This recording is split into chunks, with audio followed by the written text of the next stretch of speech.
Hello everyone, आप देख रहे हैं job instructor YouTube channel. Friends, आज की इस वीडियो में हम डिस्कस करने वाले हैं नाबार्ड बैंक की तरफ से जो रिक्रूटमेंट आई हुई है development assistant and development assistant Hindi के लिए। नाबार्ड का मतलब है कि national bank for agriculture and rural development. ठीक है, इसकी तरफ से जो वैकेंसी आई हुई हैं वो हम देखने वाले हैं कि कैसे आपको एप्लीकेशन फॉर्म फिल करना है। एप्लीकेशन फॉर्म फिल करने के लिए आपको बहुत ही स्ट्रिक्टली तरीके से फॉर्म फिल करना है, क्योंकि अगर आप गलतियां करते हो तो आईबीपीएस बहुत ही स्ट्रिक्टली तरीके से फॉर्म को रिजेक्ट भी कर देता है। ठीक है, तो अगर पहली बार चैनल पर विजिट कर रहे हो तो सब्सक्राइब कर लें। गवर्नमेंट व प्राइवेट सभी जॉब की इन्फॉर्मेशन आपको जॉब इंस्ट्रक्टर यूट्यूब चैनल पर दी जाती है, कोई फेक अपडेट आपको नहीं दिया जाता है। साथ ही टेलीग्राम को ज्वाइन कर लें, लिंक आपको डिस्क्रिप्शन में मिल जाएगी टेलीग्राम की, और वहाँ पर ये पीडीएफ आपको मिल जाती है। फॉर्म आप 17 जनवरी से फिल कर स्टार्ट हो चुके हैं और 3 फरवरी 2026 तक आप लोग फॉर्म फिल कर सकते हो। प्रीलिम्स फेज़ 1 का जो एग्ज़ाम होगा वो ऑनलाइन मोड में होगा 21 फरवरी को, और फेज़ 2 मेंस का जो एग्ज़ाम होगा वो 12 अप्रैल को कंडक्ट कराया जाएगा। आगे हम देखेंगे, इसमें थोड़ा सा हम डिस्कस कर लेते हैं पहले कि कौन कौन फॉर्म अप्लाई कर सकता है, क्या क्या एलिजिबिलिटी है। उसके बाद फॉर्म देखेंगे कि फॉर्म आप लोग कैसे फिल कर सकते हो। यहाँ पर रीजनल ऑफिस वाइज यानी कि स्टेट वाइज वैकेंसी को डिवाइड कर दिया है कि आपकी स्टेट में किस कैटेगरी के लिए कितनी कितनी वैकेंसी हैं। तो आप जो भी स्टेट से बिलोंग करते हैं वो स्टेट की वैकेंसी आप लोग चेक कर लीजिएगा। फॉर एग्जांपल न्यू दिल्ली की बात करें तो 3 वैकेंसी हैं, कैटेगरी वाइज वैकेंसी यहाँ डिवाइड कर रखी हैं। पंजाब में देख सकते हो, राजस्थान, तमिलनाडु, उत्तर प्रदेश में 11 वैकेंसी हैं। तो टोटल यहाँ पर ये 159 वैकेंसी ये हो जाती हैं, और रिजर्व वैकेंसी यहाँ पर ये वाली हैं। ठीक है, जिसमें 3 वैकेंसी, टोटल 162 वैकेंसी यहाँ पर निकाली गई हैं नाबार्ड की तरफ से। काफ़ी अच्छी पोस्ट है और काफ़ी सूटेबल पोस्ट है। अगर आप इसमें सिलेक्ट होते हैं तो बहुत अच्छा आपके लिए जॉब अपॉर्चुनिटी है। ठीक है, उसके बाद हम बात कर लेते हैं इसमें एज लिमिट का। एज 1 जनवरी 2026 से यहाँ पर काउंट की जाएगी। 21 से 35 साल तक के कैंडिडेट इसमें फॉर्म को अप्लाई कर सकते हैं, और कैंडिडेट का जन्म भी दिया गया है कि फ्रेंड्स यहाँ पर not earlier than 2 January 1991 and not later than 1 January 2005 के बाद आपका जन्म नहीं हुआ हो, और 2 जनवरी 1991 से पहले आपका जन्म नहीं हुआ हो, तो आप यहाँ पर एलिजिबल हैं। साथ ही एज रिलैक्सेशन दिया कि किस कैटेगरी के लिए कितना रिलैक्सेशन है और कितनी साल तक के फॉर्म फिल कर सकते हैं, वो यहाँ पर आप लोग चेक कर लेना। उसके बाद बात कर लेते हैं यहाँ पर कि इसमें क्वालिफिकेशन क्या है, और यहाँ पर इसमें सबसे पहले सिलेक्शन प्रोसेस आप लोग चेक कर लें कि जो फर्स्ट एग्ज़ाम होगा फेज़ 1 का एग्ज़ाम होगा। ठीक है, जो कि फरवरी में होने वाला है। उसमें test of English language 40 question 40 number के आएंगे, 20 मिनट आपके पास ये समय रहेगा। ऑनलाइन एग्जाम होगा, ध्यान रखना। न्यूमेरिकल एप्टीट्यूड के टेस्ट में 30 क्वेश्चन 30 नंबर की 20 मिनट के समय में आपको करने हैं। Test of reasoning 30 question 30 number के 20 मिनट में करने हैं। टोटल 100 क्वेश्चन 100 नंबर के 1 घंटे का समय आपको दिया जाएगा। जो कैंडिडेट फेज़ 1 में क्वालिफाई होता है वो कैंडिडेट फेज़ 2 के लिए जाता है मेन एग्जाम के लिए, जो कि ये भी ऑनलाइन होने वाला है। मेंस एग्जाम में आपको रीजनिंग आएगी 30 क्वेश्चन 30 नंबर के 30 मिनट आपको मिलेंगे। क्वांटिटेटिव एप्टीट्यूड के लिए 30 क्वेश्चन 30 नंबर 30 मिनट आपको मिलेंगे। जनरल अवेयरनेस के आपके क्वेश्चंस होंगे, जिसमें बैंकिंग क्वेश्चंस भी रहेंगे। 50 क्वेश्चन 50 नंबर के आपको 25 मिनट का समय दिया जाएगा। कंप्यूटर नॉलेज की आपके क्वेश्चंस आएंगे 40 क्वेश्चन 40 नंबर की 20 मिनट आपको समय दिया जाएगा। टेस्ट ऑफ इंग्लिश लैंग्वेज यहाँ पर आएंगे, 3 क्वेश्चन होंगे, 50 मार्क्स के क्वेश्चंस होंगे, जो कि यहाँ पर आपको एक थॉटिकल क्वेश्चंस भी होंगे, डिस्क्रिप्टिव क्वेश्चंस होंगे, ऐसे वगैरह आपको लिखने पड़ेंगे, लेटर वगैरह लिखने पड़ेंगे। ठीक है, 30 मिनट आपको दिए जाएंगे। टोटल यहाँ से आप लोग देख सकते हो कि टोटल आपको यहाँ पर 200 मार्क्स के क्वेश्चंस होंगे, 135 मिनट का टोटल आपको समय यहाँ पर मिलने वाला है। ठीक है, तो इस तरह से यहाँ पर उसके बाद आता है डेवलपमेंट असिस्टेंट हिंदी के लिए। ये तो आपका केवल था डेवलपमेंट असिस्टेंट की वैकेंसी। इसमें 2 तरह की वैकेंसी हैं। ठीक है, इसमें भी सेम क्राइटेरिया है, और यहाँ पर भी आपका सेम क्राइटेरिया है मेंस एग्जाम में। उसके बाद जो भी कैंडिडेट सेकंड एग्जाम क्वालिफाई करेगा मेंस, उसका फिर होगा लैंग्वेज प्रोफिशिएंसी टेस्ट। ठीक है, दोनों पोस्टों के लिए होगा। ठीक है, इसमें 10th और 12th standard with the clearly language आपकी होनी चाहिए। One of the subject will not be subject to language proficiency test. ठीक है, तो ये आपका होने वाला है। उसके बाद फिलहाल ऐसा कोई अपडेट नहीं है, जो कि था मैंने आपको बता दिया। अब आप लोग इसका डिटेल में आप लोग चेक कर सकते हो। फ़ीस की बात करें तो SC ST PWD के लिए कोई फ़ीस नहीं है, लेकिन इंटीमेशन चार्ज 100 रुपये का लगेगा। तो कह सकते हो आपके लिए कि SC ST PWD वाले के लिए 100 रुपये की फ़ीस है। ऑल अदर कैटेगरी के लिए 550 रुपये की फ़ीस है, और स्टाफ कैंडिडेट जो होंगे उनके लिए कोई फ़ीस यहाँ पर नहीं लगने वाली है। एक्सक्लूसिव फॉर एप्लीकेबल GST 18% है यहाँ पर। ठीक है, उसके बाद पे स्केल वगैरह आप यहाँ से चेक कर लीजिएगा, ठीक है। अब चलिए फॉर्म कैसे फिल करते हैं वो मैं आपको यहाँ पर बता देता हूँ। तो फॉर्म फिल करने के लिए सबसे पहले फ्रेंड्स आपको यहाँ आना है वेबसाइट पर, जो कि मैंने टेलीग्राम पर इसकी लिंक शेयर कर दी है। यहाँ से सबसे पहले आपको click here for new registration पर क्लिक करना है। उसके बाद आपका फॉर्म जो है वो स्टार्ट हो जाता है। सबसे पहले आपको अपना नेम लिखना है, कन्फर्म नेम लिखना है। ये जो नेम है वो फर्स्ट नेम है, ध्यान रखना। आपको यहाँ पर फर्स्ट नेम लिखना है, उसके बाद मिडिल नेम लिखना है, कन्फर्म मिडिल करना है, लास्ट नेम लिखना है और उसके बाद कन्फर्म लास्ट लिखना है। कुछ कैंडिडेट का समझ नहीं आता है, वो ये सोचते हैं कि पता नहीं कैसे लिखना होगा ये। तो फॉर एग्जांपल किसी का नाम सौरभ कुमार है तो आप लोग सौरभ फर्स्ट नेम में लिखेंगे, यहाँ कन्फर्म फर्स्ट नेम में सौरभ लिखेंगे, और कुमार है खाली तो पीछे नाम के, तो यहाँ पर लास्ट नेम में कुमार लिखेंगे और कन्फर्म ये वाला मिडिल वाला ब्लैंक छोड़ देंगे। किसी का नाम सौरभ कुमार मौर्य है तो आप सौरभ लिखेंगे, कन्फर्म में सौरभ लिखेंगे, मिडिल में कुमार लिखेंगे और लास्ट में साके लिखेंगे, ठीक है। इस तरह से आप लोग लिखेंगे। अपना मोबाइल नंबर डालेंगे, कन्फर्म मोबाइल नंबर करेंगे। आप अपनी ईमेल यहाँ पर डालेंगे। डोमेन नेम में अपनी जो भी ईमेल के पीछे लगा हुआ है gmail.com, hotmail, in.com, वो यहाँ पर आप लोग डालेंगे। कन्फर्म ईमेल डालेंगे। उसके बाद ये सिक्योरिटी कोड डालने के बाद आप लोग सेव एंड नेक्स्ट पर क्लिक करेंगे। नेक्स्ट यहाँ से आपको अपना फ़ोटो और सिग्नेचर अपलोड करने होंगे। सबसे पहले आपको यहाँ पर अपना एक ब्राउज़र में जाकर के अपने डेस्कटॉप में जो भी फ़ोटो है वो फ़ोटो यहाँ से अपलोड करेंगे। उसके बाद आपको एक लाइव कैप्चर फ़ोटो अपलोड करना है अपने वेब कैमरा के थ्रू।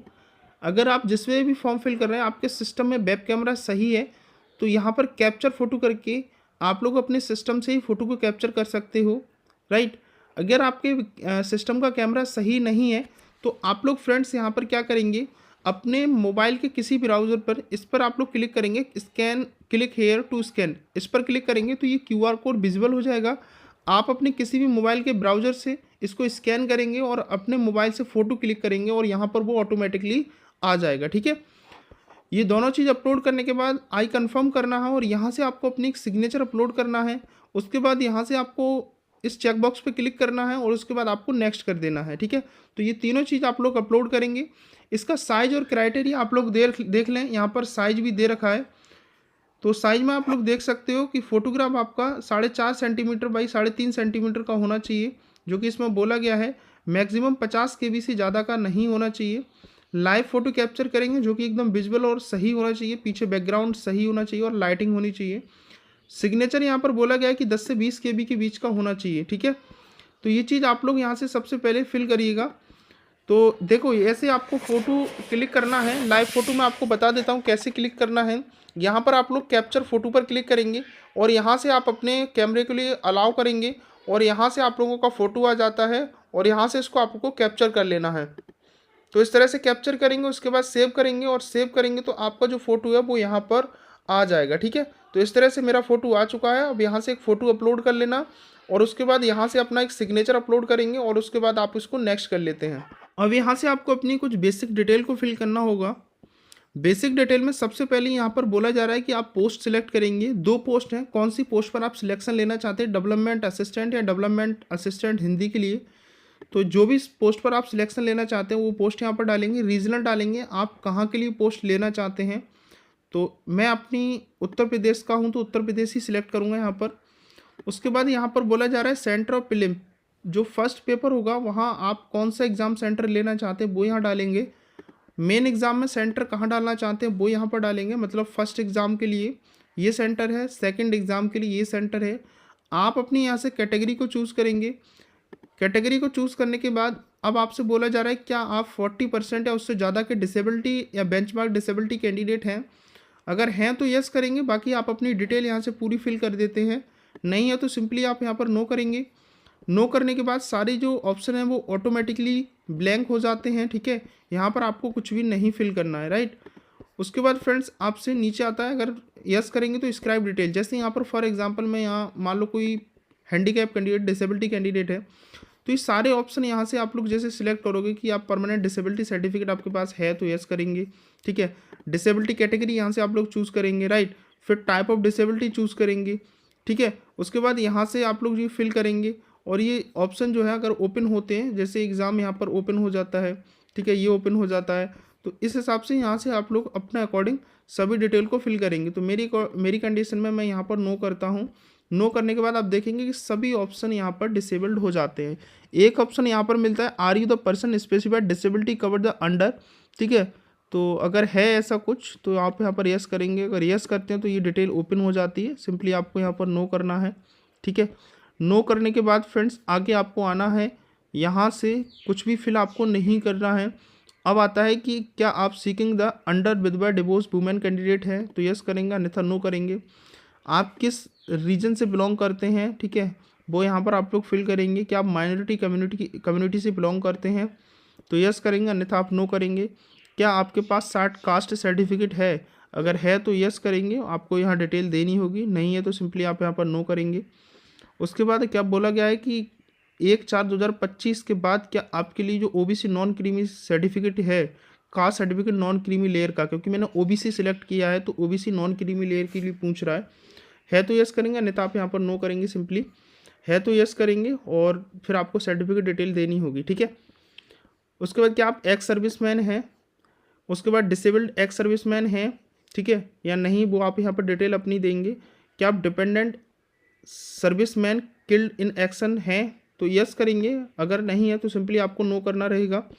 उसके बाद थोड़ा सा नीचे और आते हैं, क्या आप नाबार्ड जिस बैंक के लिए अभी फॉर्म फिल कर रहे हैं क्या उसमें एम्प्लॉय थे या है, ठीक है। आधार वेरिफिकेशन के लिए कंसेंट आप देंगे यहाँ पर, ठीक है, और नहीं देते तो सिंपली आपको नो कर देना है, राइट।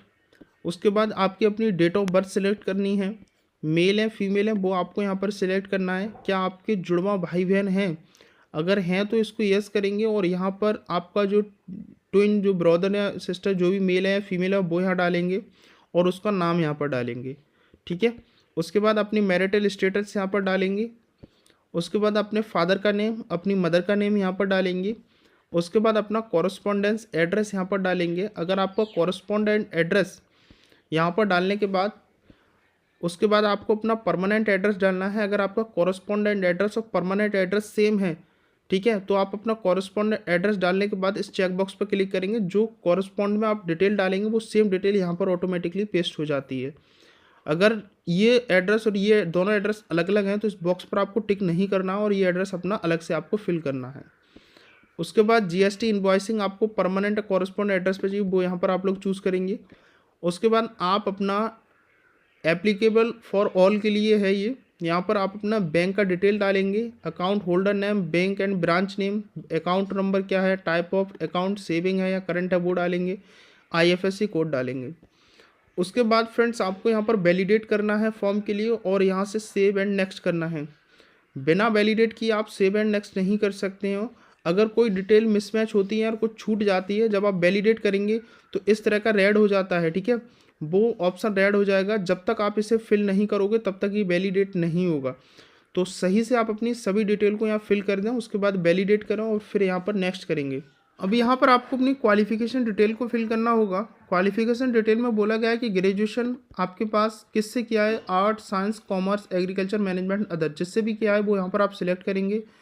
आपकी मार्कशीट पर लिखा होगा कि डेट ऑफ पासिंग, कब आपको मार्कशीट मिली है, कब पासिंग डेट है वो यहाँ पर आप लोग डालेंगे। कितनी परसेंटेज आई हुई है, फर्स्ट क्लास है, सेकंड क्लास है, थर्ड क्लास है, वो यहाँ पर आप लोग फिल करेंगे। अगर आपके पास पोस्ट ग्रेजुएशन है तो पोस्ट ग्रेजुएशन डालेंगे, नहीं है तो आप इसको ब्लैंक छोड़ सकते हैं। अगर कोई प्रोफेशनल क्वालिफिकेशन अदर है तो वो यहाँ पर डालिएगा आप, राइट। उसके बाद बोला गया name of higher academic qualification, graduation है आपके पास, पोस्ट ग्रेजुएशन है, पीएचडी है, प्रोफेशनल क्वालिफिकेशन एमफिल।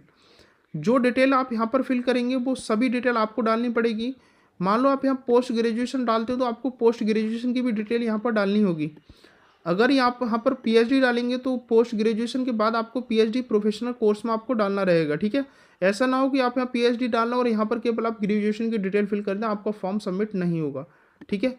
तो आपके पास ग्रेजुएशन है, क्योंकि फॉर्म में ग्रेजुएशन ही मांगा जा रहा है, तो आप ग्रेजुएशन डालकर यहाँ पर फॉर्म को अप्लाई कर सकते हैं।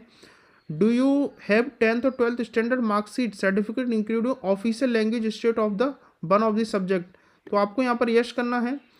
आपके लिए बोला जा रहा है कि क्या आप जिस रीज़न के लिए फॉर्म फिल कर रहे हैं क्या उसकी लैंग्वेज आपको आती है। तो मैं आपको बता दूं कि आप रीज़न जो है वो उत्तर प्रदेश के लिए मैं फॉर्म फिल कर रहा हूं, तो उत्तर प्रदेश रीजन में यहाँ पर हिंदी मांगा गया है। तो आप लोग यहाँ पर नोटिफिकेशन में चेक कर लेना कि यहाँ पर क्या मांगा गया है, ठीक है। क्योंकि जिस भी स्टेट और जिस भी ऑफिस के लिए आप फॉर्म फिल कर रहे हैं वहाँ की लैंग्वेज आपको आनी चाहिए। जैसे यहाँ पर ये बोला गया है स्पेसिफाइड लैंग्वेज ऑफ स्टेट, अगर आप अंडमान निकोबार के लिए फॉर्म फिल कर रहे हैं तो इंग्लिश हिंदी दोनों आपको आनी चाहिए, ठीक है। मैं उत्तर प्रदेश के लिए फॉर्म फिल कर रहा हूँ तो उत्तर प्रदेश में केवल हिंदी लैंग्वेज मांगी गई है, ठीक है।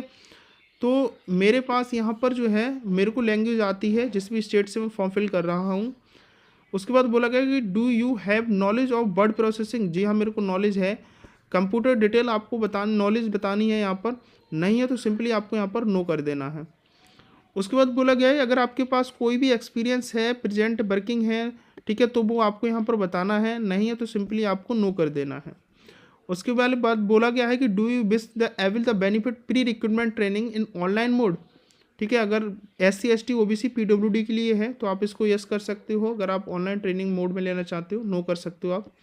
उसके बाद यहाँ पर लैंग्वेज में देखो, आप जैसे यहाँ पर मैंने अभी बताया कि आप जो है मान लो तमिलनाडु के लिए फॉर्म फिल करोगे तो तमिलनाडु यहाँ पर तमिल लैंग्वेज आपको आनी चाहिए। तो अगर मैं तमिलनाडु से फॉर्म फिल करता तो हिंदी की जगह तमिल आता है, यहाँ पर तमिल आता। और मैं उत्तर प्रदेश के लिए कर रहा हूँ तो केवल उत्तर प्रदेश में हिंदी लैंग्वेज आनी चाहिए, ठीक है। तो मैं हिंदी पर टिक कर रहा हूँ। बोला है कि आप हिंदी रीड कर सकते हो, हिंदी राइट कर सकते हो और हिंदी स्पीक कर सकते हो, ठीक है। तो ये चीज़ यहाँ पर मांगी जा रही है। और आपको जो चीज़ नहीं आती, मान लो रीड करना मेरे को हिंदी नहीं आता, तो यहाँ पर इसको टिक मैं नहीं करूँगा, ठीक है। तो इस तरह से आपको फॉर्म फिल करना है। बाकी इसके अलावा अदर लैंग्वेज आती है तो वो यहाँ पर आप डालेंगे।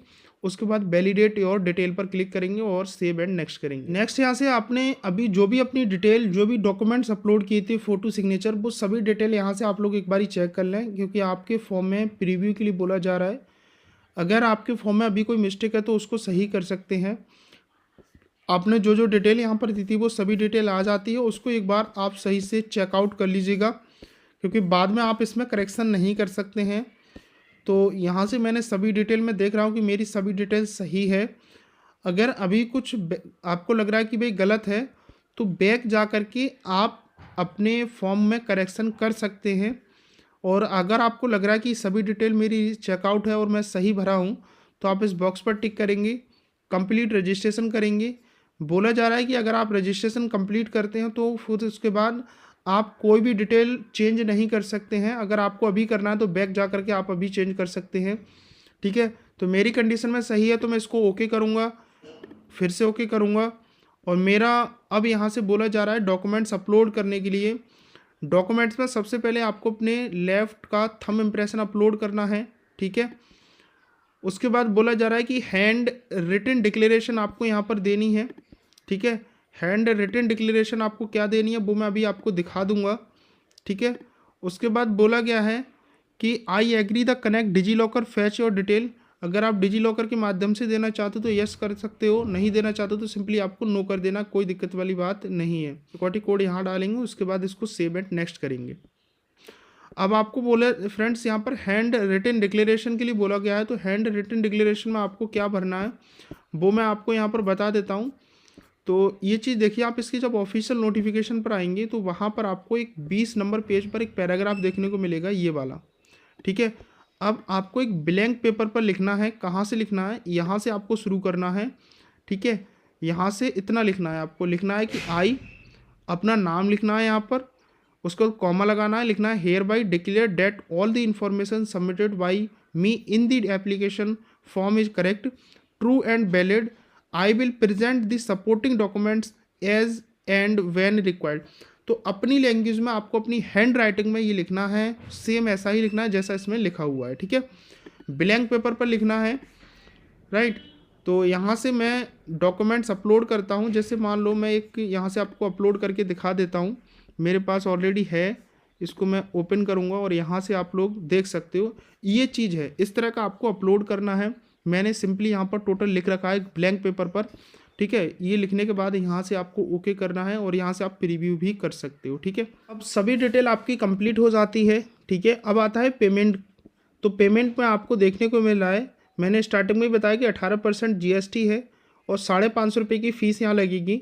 तो टोटल 649 रुपये, 650 रुपये का पेमेंट करना है आपको। यहाँ जो सिक्योरिटी कोड है वो सिक्योरिटी कोड डालने के बाद सबमिट करना है, ये वाला, और फिर आपको यहाँ से टोटल अपना पेमेंट कर देना है।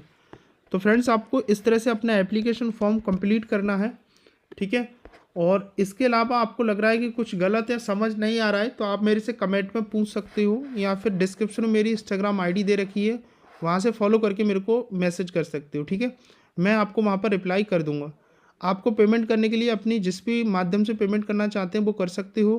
क्यूआर के थ्रू करना चाहते हो तो मेक पेमेंट करके क्यूआर ले सकते हो, यूपीआई के थ्रू करना चाहते हो तो मेक पेमेंट करके यूपीआई डाल करके पेमेंट आप लोग कर सकते हो, ठीक है।